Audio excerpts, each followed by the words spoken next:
Hey YouTube, this is going to be a quick video about getting started in ham radio. I've been a ham radio operator. I got my license last September. I got my technician license last October. I got my general license, and I'm studying right now for my extra. At first I wasn't going to get my extra license, but I've decided I am, so I'm actually taking a test later this week. So anyway, in case you have any interest in maybe getting started in ham radio, I thought I'd just put together a quick video about kind of what I did in order to get started, in case there's anybody else out there who's considering getting into the hobby. Your first step, I think, if you're going to get into ham radio, is to get your license. And your first license will be the technician license. In order to get your license, you have to pass a 35 question test. There's no longer any Morse code component. There used to be. There's no longer. It's just a multiple choice 35 question test. I put a spot on there. The website I use to practice is a free website called eham.net. You can go on there and take practice tests, and it'll tell you how you did and give you the right answers. And when I decided I wanted to get my technician license, I just came home after work each day and tried to take at least one practice test per day. I took about a month of just taking practice tests. After probably, I don't know, a week or 10 days, I started passing tests. Because each time I would take the test, it shows you what the right answers are, and eventually you kind of memorize a lot of them. Is the way I did it. Some people use a book. I just used the online test because it was free, that's for me. That's a test-taking skill I grew up with, is cramming and memorizing. So I just memorized most of the answers. There is a pretty big pool of questions they can pick from, but if you take enough tests, you only have to pass with a 74%, which is really not that tough. You can miss quite a few. I think you can miss on the 35 question test. I think you can miss 7. But anyway, it's there's quite a bit of wiggle room there. So if you want to get your license, I'd find a website such as eham.net or some other. There's lots of them out there. You can just Google it and you'll find lots. But to start practicing, you can get a book too, but you have to buy the book, and to me that's a little bit more work. I was trying to do it without a lot of work. You'd probably learn more if you read the book, but I just wanted to get my license and then kind of learn as I went. So that's your first step, and what that'll cost you is about $15 to get your license. One thing I'll mention here too is a lot of people, I think, are dissuaded from getting into the ham radio hobby because of the cost. They think it's going to be crazy expensive, and I just want to kind of show you some of the costs here on the right, so that you can see you can get into ham radio and have a pretty decent setup without a ton of money. So your first step, I think, is to get licensed. $15, that'll let you, once you get your technician license. If it was me, I would eventually get my general as well. I'd go at least to general. Not everybody needs an extra license, but if you get at least a general, then you can do a lot more. With the technician license, which is the first license you'd get, you can talk locally and use repeaters and all that, which is great. But if you get your general, then you have a much wider range of communication. So I'd encourage everybody to at least get their general. But to start with, you want your technician license, and that'll cost you $15. Like I said, with about a month of study, I passed the test. I think I missed one when I took it, and on the technician license, and then on the general, I aced it. I didn't miss any. So in each one, like I said, I did try to do one test per night.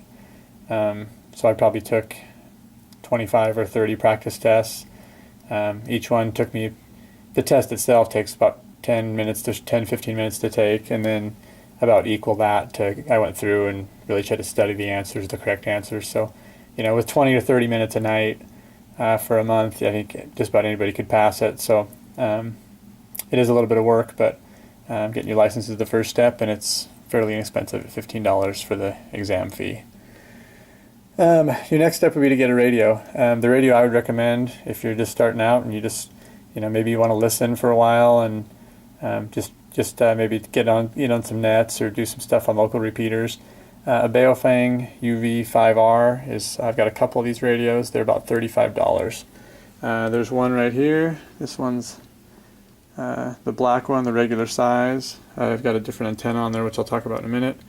Over here I've got the same radio, but it's in a different color, and it's got the extended battery, so it's a little bit bigger and a little bit more expensive. I'll talk about each of these options here in a minute, but the Baofengs are great little radios. Some people will knock them because they're, not made in America, but they are great little radios, especially for the price. There are some kind of strange things with them, which I'll talk about in a minute, but I've been really pleased with them, and I have too, and I will probably buy more because I think they're great little radios, especially for the price. So to get yourself a radio, you're looking at, for this one here, the smaller one, it's $35. If you want the extended battery, I believe they're $47, so it's an extra $12, but it'll get you a little bit longer battery life. I personally probably like the smaller one a little bit better, but I see the merits for having each. This one is the one I use at home a lot. This one's the one I usually take on the go, so I like having a little bit more battery there in case I'm away from the house for longer. But anyway, the radio itself is about $35. So if you have $50, you can get in the game and have a radio and your license. The radio, as it is right here, wouldn't be the best, but would definitely let you listen, and you could probably get into some local repeaters and that kind of stuff. But the first accessory I would buy is the Nagoya 771. It's a different antenna. The antennas that come on these are pretty cheesy. This one is the Nagoya 771. It's a lot longer. It'll get you out there a lot further for one of these little radios than the little antenna that comes on these will. The antenna that comes on them is just a little rubber duck, and it's about that long, and it's not worth much. So if you want to upgrade your antenna, that'll help you have a lot better experience, and that'll be $16. These prices, by the way, I got off Amazon. I also, couple of accessories that I really like. One is a battery pack. I don't have it here with me. It's out in the car, I believe, but you can get battery packs for these that take AA or AAA batteries. I have one of the AA ones because a lot of my flashlights and things take AA batteries. They're about $7. I think that's a good accessory to have, especially if you're going to take it backpacking or anything like that. You won't need to have a charger. If you're out in the field, you can use the battery pack. The link cable is probably the biggest knock on these radios, is that they're hard to program. You can get like this, it's a $10 part from Amazon. It's a link cable that'll link it up to your computer, and it's got the software on there, so it makes programming them a lot easier. You just hook it right to your radio, and you can program it via your computer. I was lucky enough that while I had that ordered and while I was waiting, I had a ham club meeting, and I brought my radio, and there's other guys there who had them, so they showed me a lot of things on programming it. So I learned to program it without the cable, but it's certainly a lot easier using the cable. So if you're worried about programming the radio, I'd get the link cable, and that's $10. So not a real expensive part to save you a lot of time and energy.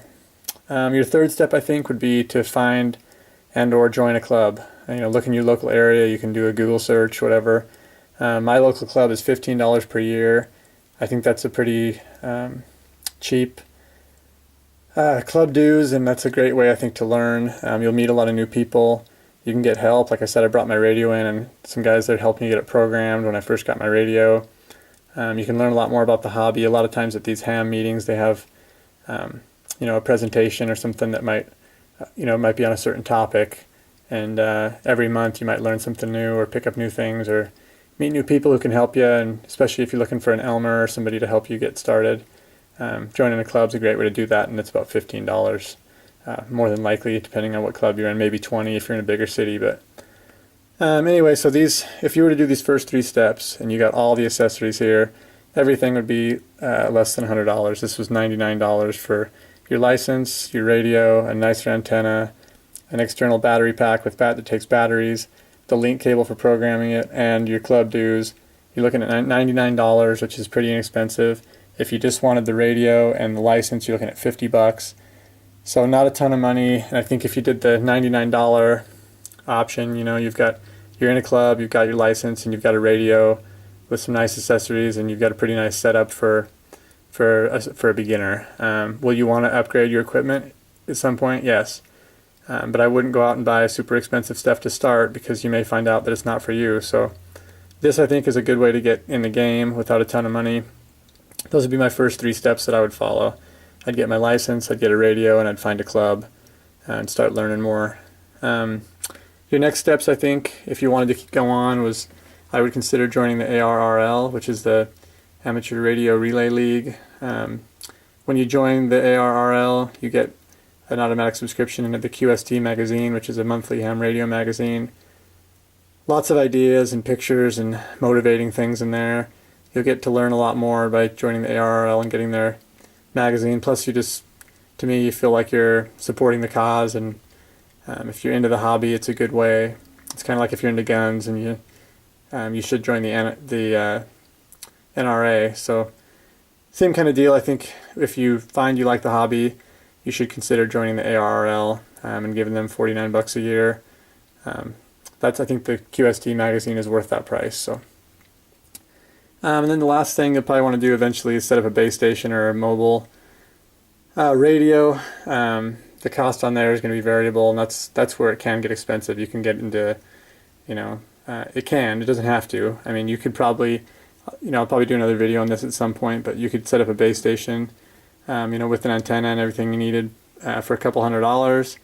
It could go way up from there. Some of the radio I have that's going to be my base station antenna, I bought it used for $500. It's about $1,000 radio to buy new. So, and they go up from there. So, if you do want to eventually get to the point where you want to set up a base station and have a nice radio and maybe do some long range stuff, talking around the world, you'll have to put a little more money into it. But to get in the game, you're looking at $50 to $100, and I think you could have a pretty nice setup for that. Will you want to go on and get into the hobby more? Yeah, probably. And like I said, you can definitely spend more money if you want to, but you don't have to go out right away and spend $1,000 on a radio, and buy a fancy antenna and a tuner and all that stuff. You can start out simply and get your license, get a radio, join a club, maybe think about joining the ARRL, and have a pretty good setup. So that's what I'd recommend, guys, is if you're thinking about joining the hobby, I would, you don't necessarily have to do these steps in order either, by the way. You might want to join a club first and see what it's all about before you get your license. That might help you be able to pass your test easier. You might want to get a radio first and start listening to decide if you want to, if you want to get involved more. So these are just kind of the way that I did it.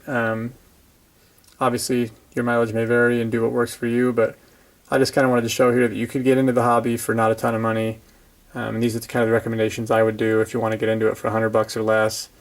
I think you could be in pretty good shape with the radio, your license, some nice accessories, and being involved in a club. So anyway, guys, thanks for watching. Take care. God bless.